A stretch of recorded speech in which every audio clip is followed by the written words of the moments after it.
अस्सलाम वालेकुम, welcome back to my channel life with Sahar Parvez. कैसे हैं आप सब? उम्मीद करती हूँ आप सब बिल्कुल खैरियत से होंगे। आज मैं आप सबसे शेयर कर रही हूँ मीठी टिकिया की रेसिपी, जिसको बनाना इतना आसान है और कोई आपको मुश्किल नहीं पेश आएगी।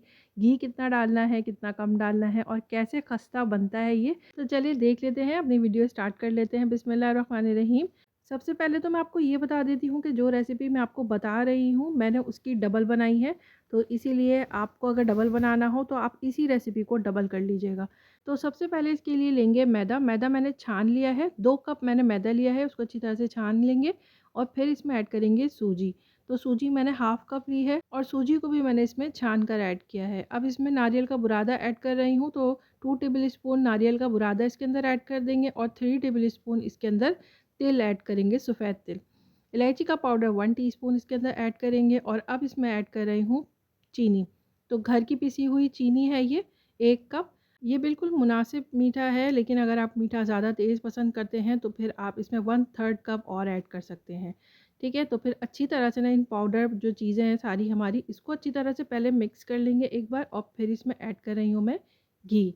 अब घी देखिए कितना इसमें ऐड करना है, 4 टेबलस्पून घी इसके अंदर ऐड करेंगे, पिघला हुआ घी इसके अंदर ऐड करेंगे। अच्छा, घी का मैं बता दूँ आपको, कभी-कभी इसमें घी थोड़ा ज़्यादा भी लग सकता है। अगर जैसे आप इसको मिक्स करेंगे ना, अब घी डालने के बाद ना आपको बहुत अच्छी तरह से इसको एक तरह से रब करना है। आपको दोनों हाथों से इसको रब करेंगे, अच्छी तरह से इसको मिक्स करना है घी के साथ, तभी ये खस्ता बनते हैं। ठीक है? ये देखें इस तरीके से।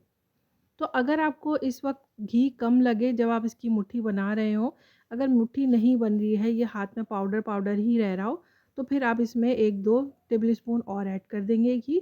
और अगर इस तरीके से मुट्ठी बन रही हो तो फिर आपको इसमें घी ऐड करने की ज़रूरत नहीं है।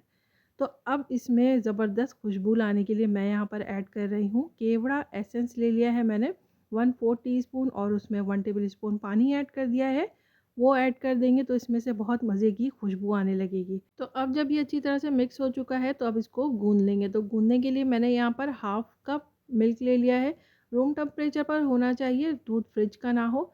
तो बस देखिए थोड़ा-थोड़ा करके इसमें ऐड करेंगे और इसको गूँधते जाएँगे। इसका जो आटा है वो थोड़ा-सा सख्त गुना जाता है, बहुत ज़्यादा भी सख्त नहीं होता है, लेकिन सख्त होता है। तो इसलिए थोड़ा-थोड़ा करके इसमें दूध ऐड करेंगे।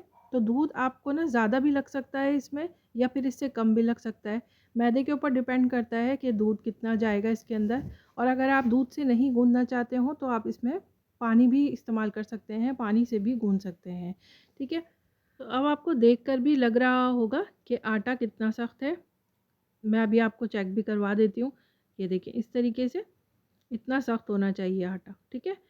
तो अब इसको थोड़ा रेस्ट देंगे, तकरीबन 20 मिनट के लिए इसको इसी तरह छोड़ देंगे। तो ये देखिए दूध कितना बचा है इसमें से, बस ये इतना सा दूध बचा है। ठीक है? तो बस अब इसको एक साइड पर कर लेते हैं और 20 मिनट देखें चुटकियों में गुजर चुके हैं। तो आटा हमारा बिल्कुल रेडी हो चुका है। अब इसका पेड़ा थोड़ा-सा ले लेते हैं इसमें से। एक साथ तो सारा नहीं बना सकते, अगर आपके पास जगह बड़ी हो तो आप एक साथ भी पूरा पेड़ा जो है वो बेल लेंगे, लेकिन मेरे पास जगह कम है तो मैं इसमें से एक थोड़ा-सा पेड़ा ले रही हूँ और इसको बेल लेती हूँ।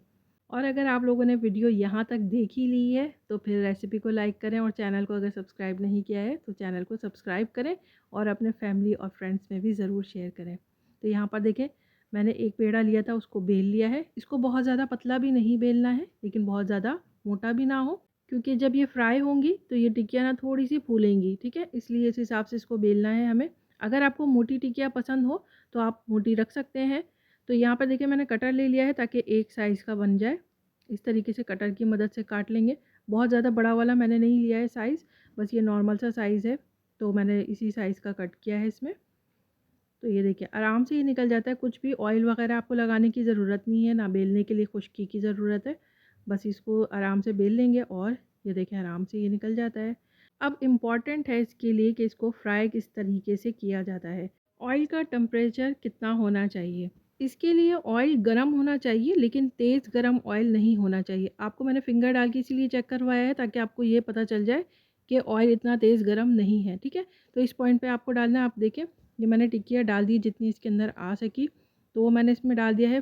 फ्लेम आपका मीडियम टू लो होना चाहिए